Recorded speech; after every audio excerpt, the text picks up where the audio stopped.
నమస్తే విద్యార్థులారా. ఈరోజు మనం మనోవిజ్ఞాన శాస్త్రం గురించి వివరంగా తెలుసుకుందాం. అలాగే మనో విజ్ఞాన శాస్త్రం గురించి తెలుసుకుందాం. ఇది విద్యా సైకాలజీలో కీలకమైన అంశం.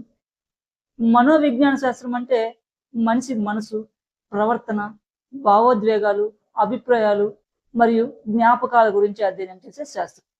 ఇది ఒక ప్రామాణిక శాస్త్రంగా అభివృద్ధి చెందింది. ఇది మనసు ఎలా పనిచేస్తుందో, మనిషి ఎలా ఆలోచిస్తాడు, ఎలా నేర్చుకుంటాడు అనే విషయాలను శాస్త్రీయంగా విశ్లేషిస్తుంది. ఉదాహరణకు, ఒక విద్యార్థి పరీక్షలో భయపడటం, ఏదైనా పని చేయడంలో ఆసక్తి తగ్గిపోవడం, ఇవన్నీ మనోవిజ్ఞాన శాస్త్రంలో సంబంధం కలిగిన అంశాలే. ఇప్పుడు మనం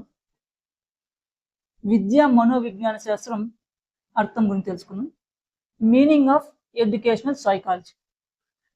మనోవిజ్ఞాన శాస్త్రం మనోవిజ్ఞాన శాస్త్ర అనుప్రయుక్త అప్లైడ్ శాఖల్లో ముఖ్యమైన శాఖ. ఇది మనోవిజ్ఞాన శాస్త్ర కలయిక వల్ల ఏర్పడినటువంటిది.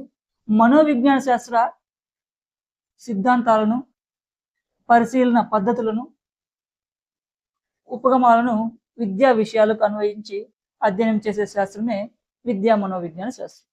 మనోవిజ్ఞాన శాస్త్ర విభాగాలలో ఒకటిగా మనోవిజ్ఞాన శాస్త్రం మానవ ప్రవర్తనను అధ్యయనం చేస్తుంది.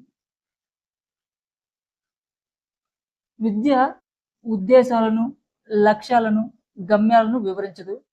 పాఠశాలలో ఏమి బోధించాలనేది నిర్ణయించదు. విద్య లక్ష్యాలను సాధించడానికి ఎటువంటి కృత్యాలను ఎంపిక చేసుకోవాలనేది వివరిస్తుంది. అనేక రకాల ప్రయోగ పద్ధతులను, పరిశీలన పద్ధతులను సూచించడం జరుగుతుంది. విద్యార్థుల్లో సంపూర్ణ మూర్తిమత్వాన్ని పెంపొందించడానికి మనోవిజ్ఞాన శాస్త్రం అవసరం ఉంది. పాఠ్య ప్రణాళిక తయారీలో, పాఠ్య పుస్తకాల రచనలో, పాఠ్యాంశాల క్లాస్ రూమ్లో బోధించడంలో మనోవిజ్ఞాన శాస్త్రం అవసరం తప్పనిసరి.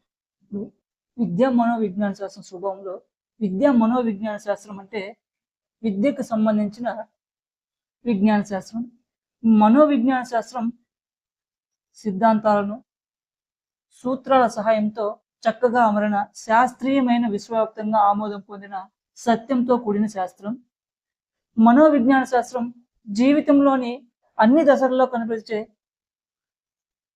ప్రవర్తనను గురించి అధ్యయనం చేస్తే మనోవిజ్ఞానం పాఠశాల పరిసరాలలో విద్యార్థుల ప్రవర్తన గురించి మాత్రమే పరిశీలిస్తుంది.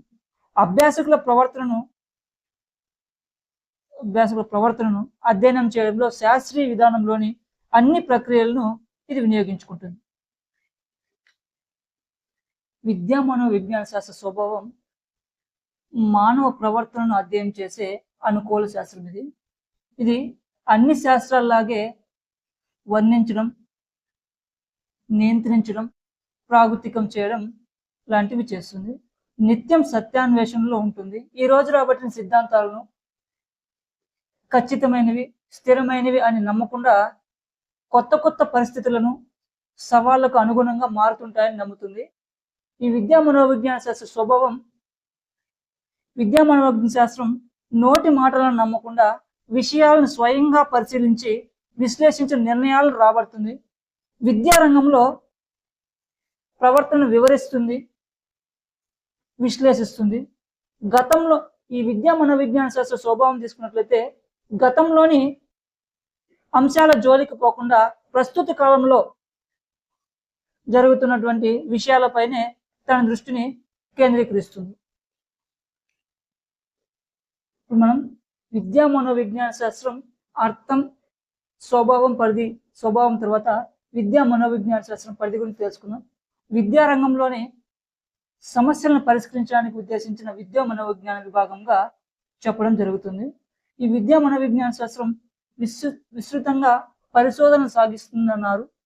ప్రయోగశాల పాఠ్య గ్రంథాలకు మాత్రమే పరిమితమయ్యి ఉండటం లేదు. ఈ విజ్ఞాన వినియోగాన్ని చికిత్సాలయాలను, పరీక్షణ కేంద్రాలయాల్లోనూ, పాఠశాల ఆవరణ మొదలైన రంగాల్లో చూడవచ్చు. మనం మనోవిజ్ఞాన శాస్త్రం అధ్యయనం చేసే అంశాల గురించి తెలుసుకుందాం. సాధారణంగా ఈ విద్యా మనోవిజ్ఞాన శాస్త్రం అధ్యయనం చేసే విషయాలు శారీరక వికాసం, ప్రజ్ఞా వికాసం, చింతన వికాసం, సాంఘిక వికాసం, ఉద్వేగ వికాసం, అభ్యసన పద్ధతులు, అభ్యసనం మీద ప్రేరణ ప్రభావం, అభ్యసన బదలాయింపు, స్మృతిని అభివృద్ధి చేసే మార్గాలు. ఆ తర్వాత మార్గదర్శకత్వం, మంత్రణం, అనువంశికత, పరిసరాలు, మూర్తిమత్వం, సర్దుబాటు, సహజ సామర్థ్యాలు, విద్యా సాంఘిక శాస్త్రం. ఇప్పుడు మనం విద్యా మనోవిజ్ఞాన శాస్త్రంలో విద్యా మనోవిజ్ఞాన శాస్త్రం అర్థం, స్వభావం, పరిధి, విద్యా విజ్ఞాన శాస్త్రం అధ్యయనం చేసే అంశాల తర్వాత పైన చెప్పిన విషయాలే కాకుండా స్కిన్నర్ విద్యా మనోవిజ్ఞాన శాస్త్ర పరిధిని వివరిస్తూ కొన్ని విషయాలు తెలియజేయడం జరిగింది. వాటిలో అభ్యాసకుడు, అభ్యసన వాతావరణం, అభ్యసన ప్రక్రియ, అభ్యసన అనుభవాలు, ఉపాధ్యాయుడు, ఇవన్నీ కూడా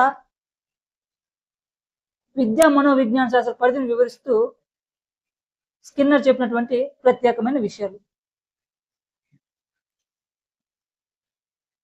ఇవే విద్యా మనోవిజ్ఞాన శాస్త్రం యొక్క అర్థం, స్వభావం మరియు పరిధి. ఇవి చదువుతున్న ప్రతి విద్యార్థికి, ఉపాధ్యాయులకు, ఉద్యోగార్థులకు ఎంతో ఉపయుక్తమైన అంశం. మీకు ఈ వీడియో నచ్చితే లైక్ చేయండి. ఇంకా ఇలాంటి సమాచారం కోసం మా ఛానల్ సబ్స్క్రైబ్ చేయండి. మీ స్నేహితులకు షేర్ చేయండి. మీ అభిప్రాయాలను కింద కామెంట్ రూపంలో తెలియజేయండి. తిరిగి ఇంకొక వీడియోలో మళ్ళీ కలుద్దాం. Thanks for watching.